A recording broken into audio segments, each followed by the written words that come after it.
बिस्मिल्लाहिर्रहमानिर्रहीम। अस्सलाम वालेकुम dear students, I am Mohammad Saeed Rehan और आप देख रहे हैं study with Hussain. Last time हमने डिस्कस किया classification of viruses, diseases caused by viruses, उनकी सिम्टम्स और डिजीजेस के लिए ट्रीटमेंट। आज हम डिस्कस करने जा रहे हैं रेट्रोवायरसेस। रेट्रोवायरसेस क्या होते हैं, तो चलिए शुरू करते हैं। तो स्टूडेंट्स, रेट्रोवायरसेस बेसिकली होते हैं ऑन्कोवायरसेस। इनको ऑन्कोवायरसेस भी कहा जाता है। आरएनए ट्यूमर वायरसेस होते हैं, मोस्टली आरएनए वायरसेस होते हैं। आरएनए ट्यूमर वायरसेस इसलिए इनको कहा जाता है क्योंकि ये ट्यूमर प्रोडक्शन के अंदर एसोसिएटेड होते हैं, या ऐसे कह लें आप ट्यूमर प्रोडक्शन के साथ एसोसिएटेड होते हैं।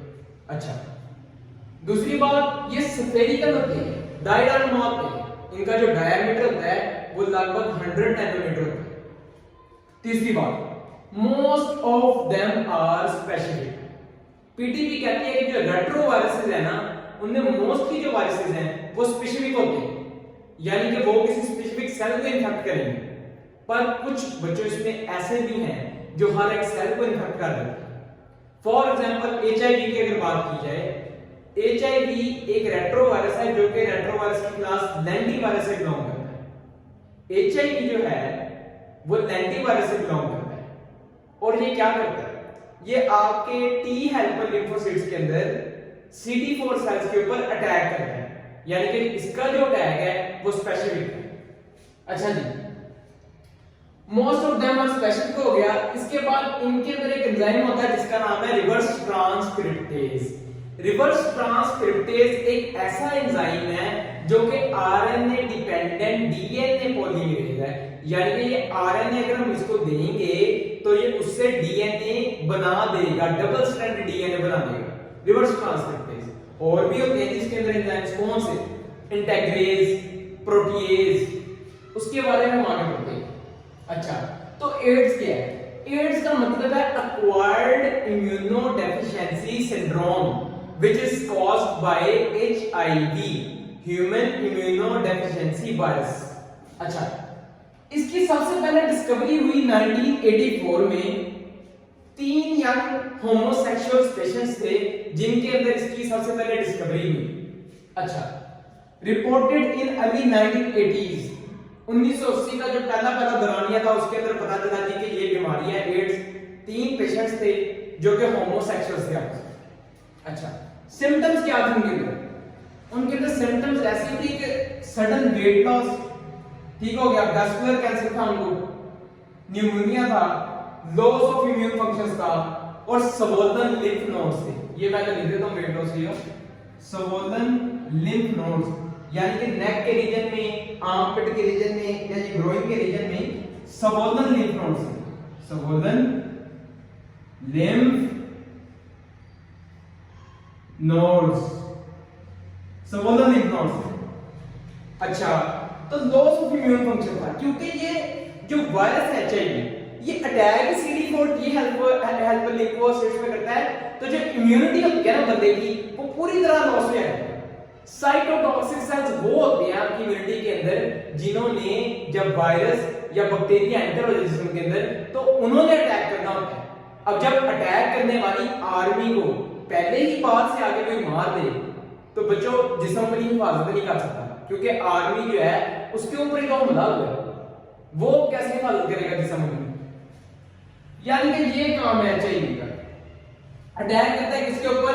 हेल्पर टी लिम्फोसाइट्स के ऊपर और न्यूरॉन्स के ऊपर, यानी कि सिर्फ टी लिम्फोसाइट्स के ऊपर नहीं करता, कुछ ब्रेन सेल्स के ऊपर भी ये अटैक करता है। अच्छा, caused by HIV which is host specially। बच्चों कहा जाता है 1986 में एचआईवी को जब नेमिंग हुई इसकी, तो Pasteur institute of health sciences France के अंदर और national institute of health America के अंदर उन्होंने इसको एड्स का नाम दिया। उसके बाद देखा गया कि ये जो वायरस है ये मंकी के अंदर पाया जाता है, मगर मंकी के अंदर ये डिजीज तो कॉज नहीं करता।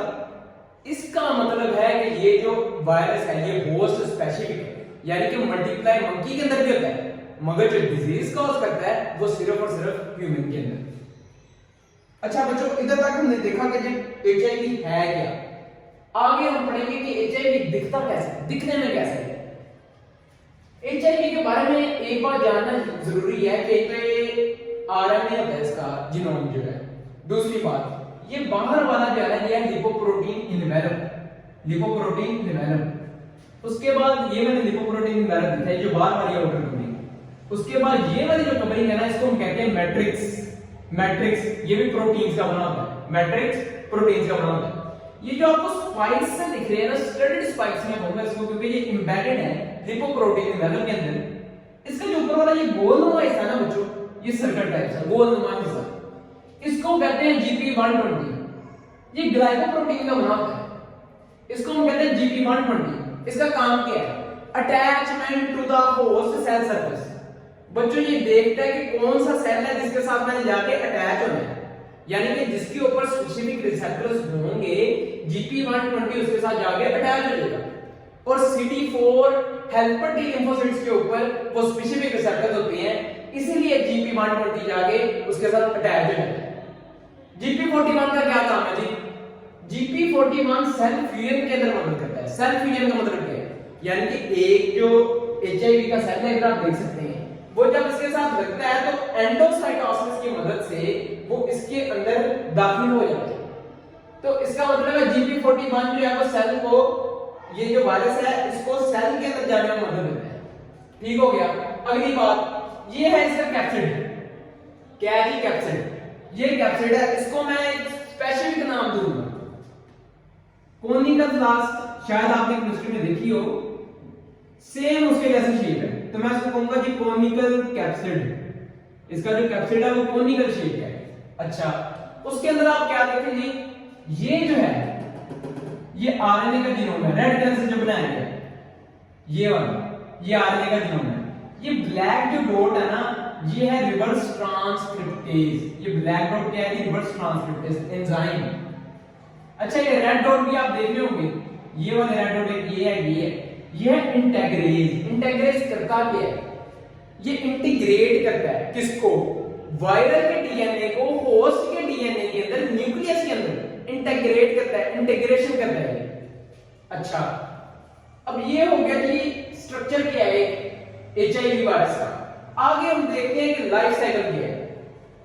अच्छा बच्चों, फॉर एग्जांपल एक बंदे के अंदर एचआईवी वायरस आ गया, ये जो सेल है ये है जी CD4 टी लिम्फोसाइट। ये मैं इधर लिख देता हूं, ये सेल है जी CD4 helper, CD4 helper T lymphocytes,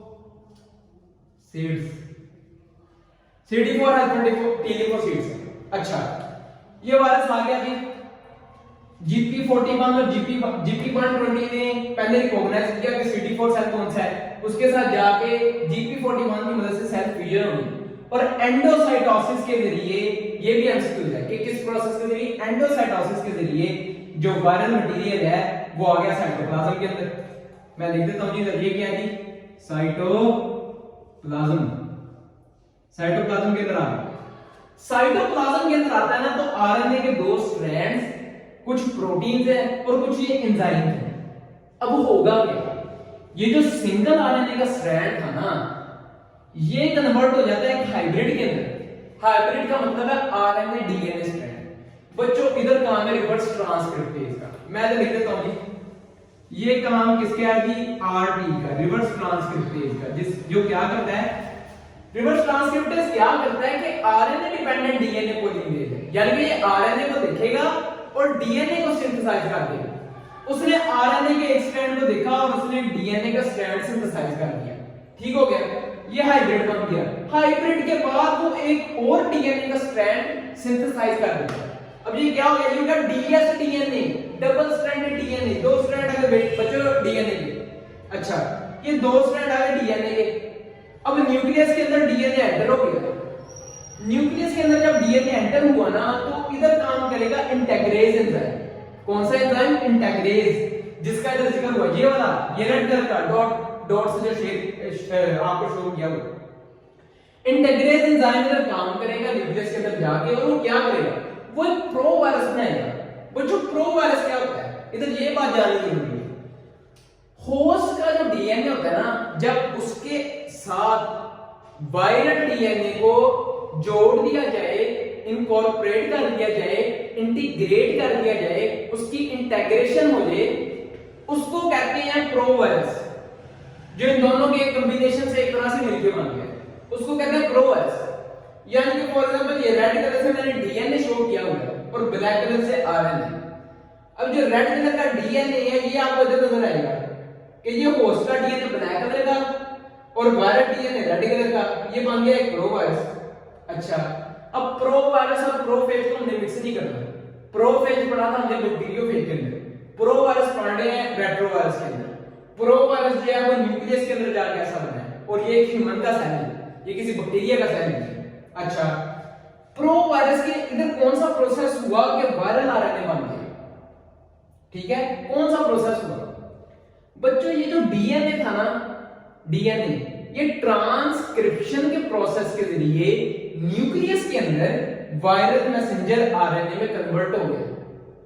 एक बार दोबारा रिवाइज करें, ये जो प्रो वायरस था ना, ये ट्रांसक्रिप्शन के प्रोसेस के जरिए न्यूक्लियस के अंदर एक वायरल मैसेंजर आरएनए में कन्वर्ट हो गया। अच्छा, ये जो वायरल मैसेंजर आरएनए था ये बाहर दोबारा साइटोप्लाज्म में आया और साइटोप्लाज्म में जब ये आया तो होस्ट के आरएनए पॉलीमरेज है, ये बात याद रखना। होस्ट का जो आरएनए पॉलीमरेज है ना वो इधर काम करता है और होस्ट के जो राइबोसोमल सबयूनिट्स होते हैं वो इधर काम करते हैं। क्या काम करते हैं? वो काम करते हैं ट्रांसलेशन का, यानी कि वायरल आरएनए को होस्ट के राइबोसोम्स ने कन्वर्ट कर दिया वायरल प्रोटीन्स के अंदर। वायरल आरएनए को होस्ट के राइबोसोम्स ने कन्वर्ट कर दिया वायरल प्रोटीन्स के अंदर। ये है कि हमारे पास वायरल प्रोटीन्स आ गए। अब ये प्रोटीन जो होती है ना ये लार्जर होती है, यानी कि बड़ी बड़ी होती है। इनको हमने स्मॉलर सब यूनिट में ब्रेक करना होता है। इधर मेरे पास ये एक एंजाइम काम करेगा, उसका नाम मैं नाम इधर लिख रहा हूं, उसका नाम है प्रोटीएज। तीन एंजाइम हमने पढ़े, रिवर्स ट्रांसक्रिप्टेज, इंटीग्रेज और प्रोटीएज। रिवर्स ट्रांसक्रिप्टेज और प्रोटीएज साइटोप्लाज्म के अंदर काम कर रही हैं, जो इंटीग्रेज है वो न्यूक्लियस के अंदर काम कर रहा है। प्रोटीएज क्या करता है? लार्जर प्रोटीन को कन्वर्ट कर देता है स्मॉलर प्रोटीन सब यूनिट्स के अंदर, जो कि इधर से असेंबली के बाद उसकी वो इधर से डिटैच हो जाते हैं। पहले उनकी इधर असेंबली होती है, यानी कि वो आपस में मिलते हैं, जो कि वायरल प्रोटीन्स होते हैं, वो मिलके दोबारा कैप्सिड में आके और उनकी इधर से डिटैचमेंट हो जाती है और ये एचआईवी वायरस तैयार है। तो इधर सवाल है हमारे पास आ गया। अच्छा जी, एचआईवी वायरस तो दोबारा तैयार हो गया, तो इस CD4 सेल का क्या बनेगा? क्या ये काम नहीं कर सकेगा? जी बच्चों बिल्कुल, ये अब काम नहीं कर सकेगा। क्यों? अच्छा, और से देखिए, ये जो वायरस इधर असेंबल हुआ, इधर से डिटैचमेंट हो रही है, वो जो ये लिपोप्रोटीन का इन्वेलप है ना वो अपने साथ लेके जा रहा है, यानी कि होस्ट की मेम्ब्रेन के अंदर से वो अपनी मेम्ब्रेन निकाल के लेके जा रहा है, अपना इन्वेलप निकाल के लेके जा रहा है। इससे क्या होगा? जो होस्ट की मेम्ब्रेन होगी वो छोटी हो जाएगी, यानी कि होस्ट का जो साइज होगा, जो होस्ट सेल का साइज होगा वो छोटा हो जाएगा, वो श्रिंक कर देगा। और इसकी मदद से क्या होगा? जो ये सेल होगा वो अपना फंक्शन सही तरह परफॉर्म नहीं कर सकेगा। इसका फंक्शन क्या था? वायरसेस को, बैक्टीरिया को, जो फॉरेन इन्वेडर्स हैं उनको किल करना। तो ये किल नहीं कर सकेगा बच्चों, ये फेल कर देगा अपना काम। यानी कि उसका साइज छोटा किया किसने? प्रो वायरस ने। प्रो वायरस ने श्रिंकेज के जरिए इस सेल को डीएक्टिवेट कर दिया, ये सेल अपना काम नहीं कर सकता। ये था जी एचआईवी का लाइफ साइकिल। उम्मीद है कि आपको समझ आई होगी। अब इसके अंदर से जो बहुत ही इंपॉर्टेंट एमसीक्यू निकल सकता है वो ये है कि अनकोडिंग, यानी कि ये अनकोड हो रहा है, ये इधर अनकोड हो रहा है, ये जब वायरस एंडोसाइटोसिस के जरिए अंदर आता है। अनकोडिंग, रिवर्स ट्रांसक्रिप्शन और ये ट्रांसलेशन, वायरल मैसेंजर आरएनए से जहां ये वायरल प्रोटीन बन गई। दोबारा बता रहा हूं, अनकोडिंग, रिवर्स ट्रांसक्रिप्शन और ये ट्रांसलेशन का प्रोसेस, ये तीनों जो प्रोसेस है ये साइटोप्लाज्म के अंदर होते हैं। तीन process, encoding, reverse transcription, translation cytoplasm के अंदर हो रहे हैं। और बाकी दो प्रोसेस कौन कौन से जी? ये इंटीग्रेशन, जिसके रिजल्ट में हमारे पास प्रो वायरस आता है। इंटीग्रेशन का प्रोसेस और ट्रांसक्रिप्शन का प्रोसेस। ट्रांसक्रिप्शन का प्रोसेस बताया कि जो ये प्रो वायरस है इससे जब वायरल आरएनए बनना है तो ट्रांसक्रिप्शन के प्रोसेस से बनेगा, क्योंकि डीएनए से आरएनए जब बनता है उस प्रोसेस को हम ट्रांसक्रिप्शन कहते हैं। तो वायरल आरएनए बना, ये ट्रांसक्रिप्शन के प्रोसेस से बन गया। तो इंटीग्रेशन का प्रोसेस और ट्रांसक्रिप्शन का प्रोसेस ये हुए जी दोनों मिलके न्यूक्लियस के अंदर। ये एक एमसीक्यू आपने याद रखना है। अच्छा, अगली बात मैं करूंगा जी, एड्स की वैक्सीन होती है। एड्स पे बहुत काम हुआ साउथ अफ्रीका के अंदर 2001 के अंदर इसकी एक प्रॉपर वैक्सीन तैयार करने की कोशिश यानी कि शुरू की गई, मगर अभी तक कोई प्रॉपर हल नहीं है। स्टेजेस की बात की है, कौन कौन से स्टेजेस हैं जी? पहली जो स्टेज है ना एड्स की वो है एसिम्प्टोमेटिक कैरियर। एसिम्प्टोमेटिक कैरियर, इसमें क्या होता है जी? बुखार चढ़ता है, सर्दी लगने लग जाती है, दर्द होने लग जाती है, जिस्म के ऊपर रैशेस निकल आते हैं, ठीक हो गया। और क्या होता है, ये जो सिम्टम्स है ना ये 9 महीनों तक पेशेंट की बॉडी के अंदर गायब हो जाते हैं। 9 महीनों के लिए पेशेंट की बॉडी के अंदर से गायब हो जाते हैं, यानी कि ये फीवर, चिल्स, एचेस, इची, रैशेस और जो दर्द होती है, कंटिन्यूड पेन, वो ये वाले सिम्टम्स आपके अंदर आए, अगले 9 महीने आपके अंदर कोई सिम्टम्स भी नहीं है, यानी कि आप एक दफा इनसे सेहतयाब हो गए और अगले 9 महीनों के अंदर आपके अंदर कोई सिम्टम नहीं है। आप समझते हैं कि भाई मैं ठीक हूं, मगर आपकी बॉडी के अंदर एंटीबॉडीज पैदा हो जाती हैं। अगर आप एसिम्प्टोमेटिक कैरियर की स्टेज में अपना एचआईवी टेस्ट करवाएं तो वो पॉजिटिव आ जाता है, यानी कि ये सिम्टम्स जब आती हैं तो ये पहली स्टेज है। इस स्टेज के अंदर अगर आप अपना टेस्ट कराएं तो एचआईवी पॉजिटिव आ जाएगा। क्यों? क्योंकि एंटीबॉडीज ब्लड के अंदर आ जाती हैं, पैदा हो जाती हैं। दूसरी stage ARC, AIDS related complex, इसमें क्या होता है? लिम्फ नोड्स कहां पे हैं? नेक रीजन में, आर्मपिट रीजन में और ग्रोइन रीजन में। ये जो होते हैं ना ये स्वेल कर जाते हैं, सूजिश हो जाती है इनके अंदर। स्वोलन लिम्फ नोड्स, रात को सोते हुए पसीने आएंगे, नाइट स्वेट्स, डायरिया हो जाएगा जी आपको, excessive loss of water through anus, excessive loss of water through anus या थ्रू फीसिस कह सकते हैं, डायरिया हो जाएगा जी आपको। लॉस ऑफ मेमोरी, आपकी याददाश्त चलने लग जाएगी, डिप्रेशन हो जाएगा, थिंकिंग, रीजनिंग, जजमेंट बहुत ही पुअर हो जाएगी। अगर ये सिम्टम्स अपीयर हो तो मतलब है दूसरी स्टेज में है एड्स रिलेटेड कॉम्प्लेक्स। तीसरी स्टेज कौन सी है जी? तीसरी स्टेज है फुल ब्लोन एड्स।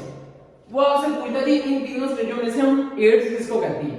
इन तीनों स्टेजेस में से बच्चों हम ये तीसरे वाले को फुल ब्लोन एड्स को असल में एड्स कहते हैं। ये है असली एड्स। इसमें क्या होता है जी? इसमें परसिस्टेंट डायरिया, यानी कि डायरिया आपको बरकरार रहता है, ठीक हो गया।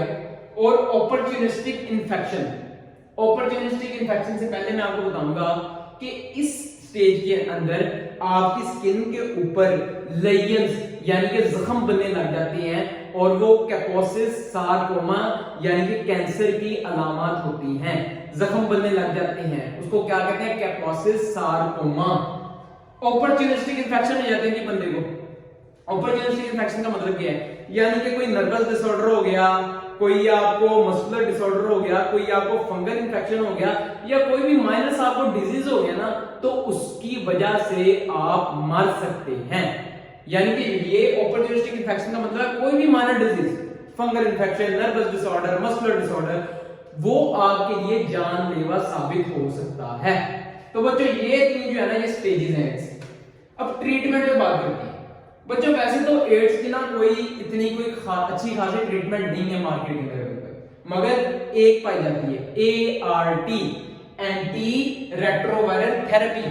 ART आपसे पूछेगा एड्स की ट्रीटमेंट क्या है तो आपने एंटी रेट्रोवायरल थेरेपी पे क्लिक कर देना है। एंटी रेट्रोवायरल थेरेपी को एक और नाम दिया जाता है HART, anti retroviral therapy, ART या HART, आप दोनों तरह से इसको कह सकते हैं।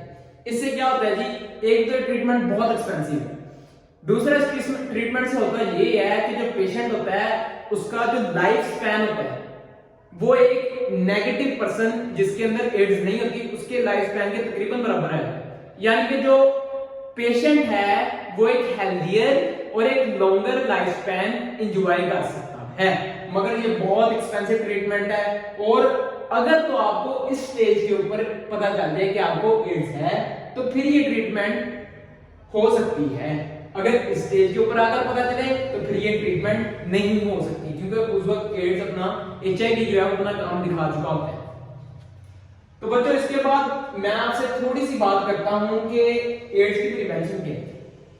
सबसे पहले तो इमोरल सेक्सुअल एक्टिविटीज से रिफ्रेन करना चाहिए, बचना चाहिए, इस्लामिक टीचिंग्स को फॉलो करना चाहिए, सिफाई निस्फ ईमान है और इसके ऊपर काम भी करना चाहिए।